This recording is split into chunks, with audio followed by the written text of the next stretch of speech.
All right, we'll get on to my topic next. This is probably something everyone saw coming because we talk about our little nerd Marvel movies every time one of them comes out. We're going to talk about Spider-Man. Mal and I saw Spider-Man. Oh yeah. So this is obviously the second time this has been rebooted, or theatrically, I believe. I mean, in the We've had recent three franchises, but in recent history, yeah. There are some old Spider-Man movies, but we shouldn't talk about those. well, I actually like some of those old ones. We'll get I'm to that in a talking little older bit. than that. Oh, you're talking about like okay, I gotcha. Decades ago. Gotcha. It feels like the first ones were decades ago, but Well, yes, they were, but I meant even more than that. Before I was born. And you more were born, decades, probably. more decades ago. more and more and more decades after decades. But yeah, so we got obviously we had Spider-Man Civil War, and now he has his first full-fledged movie, Spider-Man Homecoming. Without like getting too deep into spoilers, Spider-Man is riding high off his experience in Civil War, helping out Iron Man try to rein in Cap. In fact, the beginning of the movie takes place right after that, I believe, doesn't it, Mal? Yeah, there's basically a short little like vlog of him explaining what he did last game in movie. Yeah, he's like filming himself actually fighting the Avengers and stuff. He like It's sets pretty down great. his camera at one point to show himself like flip over and web Cap shield and say his like introduction line. It was pretty funny. But yeah, so he's riding high off of his experience fighting with Iron Man, and he wants to basically take on a bigger role. Basically, Iron Man's like try to lay it low, like do some small stuff, and we'll see where it goes. Kind of, you can keep the suit, just like don't get in over your head. And of course, because he's Spider-Man, he gets in over his head. And he's only 15 or whatever. Yeah, he's super young in this. So we have Michael Keaton as the Vulture, who is basically your blue called the Vulture. Yeah, never called the Vulture, but he's basically your blue collar. Like they're basically cleaning up the aftermath of what happened in the first Avengers with the Chitauri. Work it into the universe. Yeah, that was really great about the movie. I think he might be one of their best villains. I think he is their best villain. Maybe not as good as Loki. Up there with Loki, yeah. He's up there though. Right. That's just all Hiddleston's like charisma. I think more so than the character. Like I think he's like a really good character too. Though Michael Keaton's no slouch. Yeah, exactly. He's been around for a while. So weirdly typecast as a bird superhero now. Exactly. Now. So the government steps in when he has a contract to basically get him and his people to get paid to clean up after what happened to New York at the end of Avengers 1. Government steps in and says, we're going to handle this now. And they kind of lose their job, lose their contract, lose their money. So he resorts to stealing Chitauri and some of Ultron's too, I think, later on. Like some of their technology and basically he goes around behind, and steals stuff from Avenger fights. Yep. And makes it into weapons that he sells on the black market, essentially, or to like gangsters and stuff. Yeah. So Spider-Man basically finds out he's doing it by stopping these guys from robbing a bank who happen to have his weapons. He follows like the bread trail to find out like Vulture's behind it, and then they kind of like basically end up clashing against each other. Spider-Man wants to prove himself to Tony Stark. References to Uncle Ben are kind of out of the movie, which I found was interesting actually, that we didn't get like a small hint, kind of like a throwaway line. They definitely figure everyone knows Spider-Man's origin at this point. Yeah, which was good. We didn't need to really see any of that. Nope. But also, like, just working it more into the franchise, they wanted it to I think Iron Man's kind of taking that more father role or whatever. Yeah, he's definitely he's the one that Spider-Man wants to impress. So he's dealing with that. He's dealing with basically that he, like most Spider-Man movies, the whole power and responsibility dynamic. He has to choose between his social life, his life as a high school student, his life as Peter Parker and being Spider-Man, this kind of yearning he feels to get Tony's respect and to kind of like prove to himself that he can like hang out there with the Avengers and do good in New York and stuff. What I liked most about the movie actually was that it was one so small scale. Vulture was like basically a crook, like he is in the comics, because a lot of Spider-Man's villains, his rogues gallery in the comics, are like low-key crooks, basically. I think like maybe Kingpin is probably like the most wide-reaching of all Spider-Man's villains. But even Kingpin is still very he's lower power level. Yeah. Like there's the other symbiotes eventually. Those are like, alien scale enemies. They're some of my least favorite ones though. Personally. Like Carnage and Venom I like them fine, but they're not like. Side note, Sony's doing this weird thing where they are they're trying to still build up the Spider-Man franchise. Yeah. With their own, like there's going to be they're coming out with a Venom movie. Yeah, isn't Carnage Tom as the Hardy? bad guy. Isn't Tom Hardy Carnage or something? I don't remember either. But yeah. That's supposed to sort of be in the same universe, but Marvel's like, no. But yeah, I like how small scale it was. So he's fighting a crook. There's no like, the world's being threatened. All New York's going to be destroyed. Blah, blah, blah. It's just Spider-Man wanting to stop a crook from stealing some weapons. It's kind of like, that's my favorite thing about the movie. Also like that it was very high school focused. Yeah. Actually. Basically, it's a comedy movie. An 80s teen movie. Yeah, it's a Howard Hughes comedy movie. Which, it's it's Ferris Bueller, which they kind of allude to actually a little bit. Which I love because makes me want to see it less. It's really well done though. Poor tits. I don't like 80s teen movies. I don't like the whole high school drama stuff personally. Well, he's a high school kid. Yeah, that is the biggest thing. There's a reason.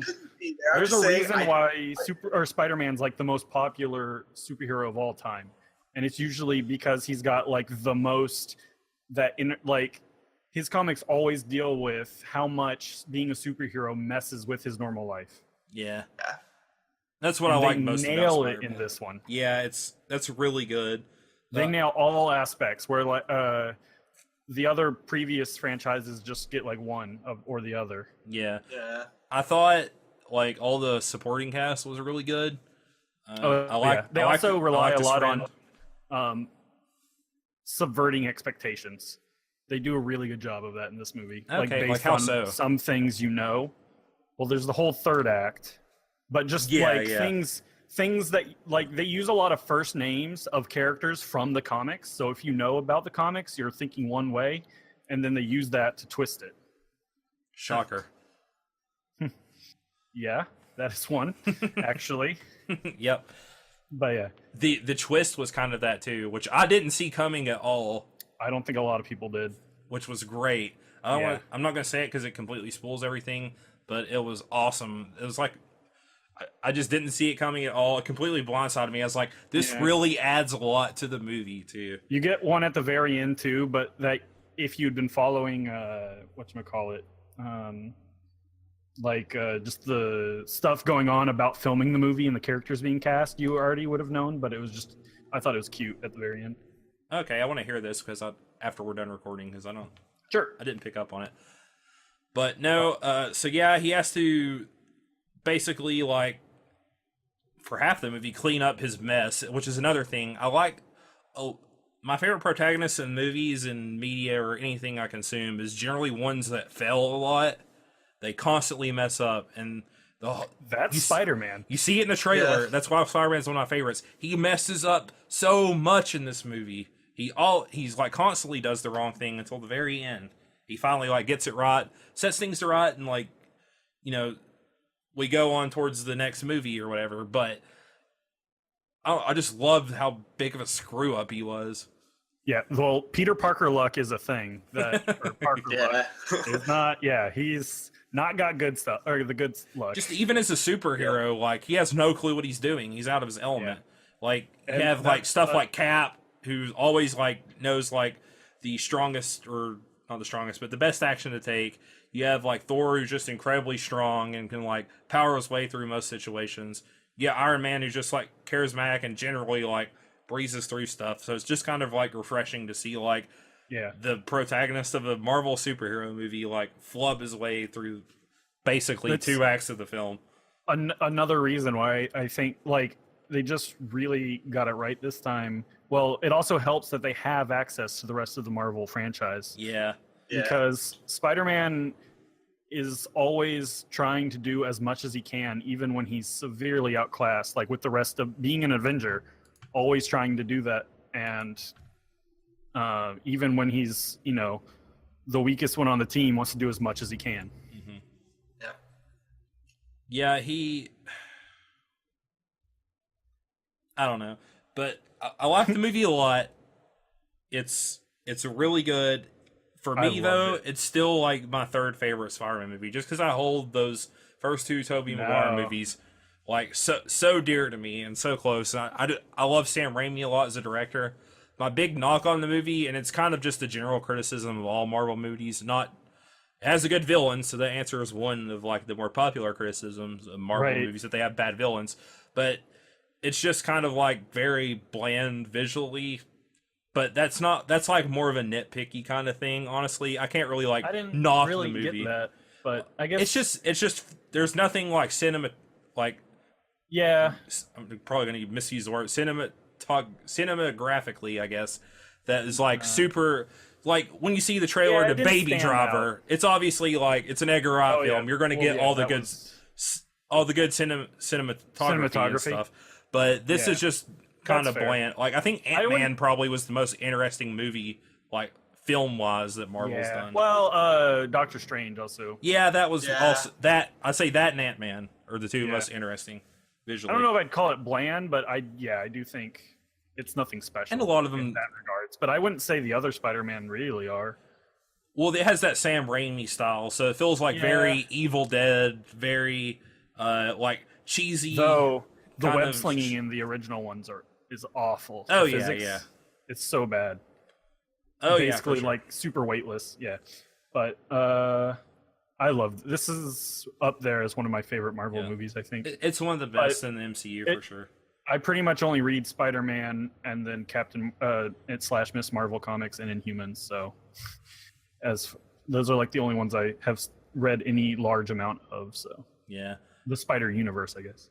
Yep, it's great. I'm curious to see where he's going to fit into the Thanos stuff later on. I think that movie's next year, right? Yeah, the first one. First part, yeah. So I'm interested to see how he's going to like handle being on the big stage and against like a big player like Thanos. They've said, I guess it's sort of a weird overlapping, but they said like the Infinity Wars is kind of closing the first chapter of the franchise and this Spider-Man Homecoming is kind of opening up the next one, like the first beat in the next chapter. Yeah. So I think we're going to start seeing, we're pretty much going to start seeing the original actors. Like this will be the first time in like a franchise where you actually see people phase out like of an ongoing world. Oh, that's another part. Like this one has the most like world connection. Like they're in a history class and they're teaching about the Synovia Accords or whatever. Yep. It's like that, like if this was a real world, of course you would be learning about those in your history class. Yeah. Like it just ties into the rest of the franchise because this is like really the first time you see a character like just a normal life of one of the Marvel characters. Yeah, for sure. So they're really digging into using all like what's going on in the rest of the world to fuel this movie. So have either of you guys really watched any of the Netflix series in the MCU? Not the only one I've watched to completion is Daredevil, which I really like. I've only watched the first season. I just never got around to watching the rest. I mean, I've wanted to, but I just haven't. Right. Okay. Because I know that they kind of do that as well in that, and I was going to ask how that compared, if they did it like more or better than what they did in the Netflix series. They weirdly don't like. I don't know. I don't think they really want their. Yeah. No. Like. Yeah. No. The movies never really reference the TV stuff. basically. Which is weird. Sort of trickles down. It doesn't go the other way. Yeah, for sure. Right? Because like stuff that happens in the movie is referenced in the Marvel or the Netflix stuff, but like it doesn't go the other way. Even though it could, because it's in New York, which I could see it maybe with Spider-Man down the road, right? Especially since Daredevil's getting his own thing. Another well, with Kingpin thing, yeah. Another thing that like I've seen people say was really cool was like they don't go for any of the easy like super high skyscraper shots. It's all like lower level stuff. Like they really drive home how like kind of inexperienced and learning he is. Like he's young and just fresh of his powers. For, I'm like, 15 at this month. He's had him for like 10 months at this point in the movie. So yeah, like he stays like pretty low level. He doesn't like go out swinging amongst like the Empire State Building type stuff. Like it's all lower level Manhattan, I think it was. But yeah. Anyway, like so and then you have to finally see how Spider-Man deals with having no buildings around. Exactly. That was a great moment too. It was great. Yeah. But yeah, I love the movie, so I could talk forever. It was really good. I give it a strong recommendation. As a Spider-Man fan, a fan of the MCU, it's one of the better movies they've had. They just keep making good movies. Yeah,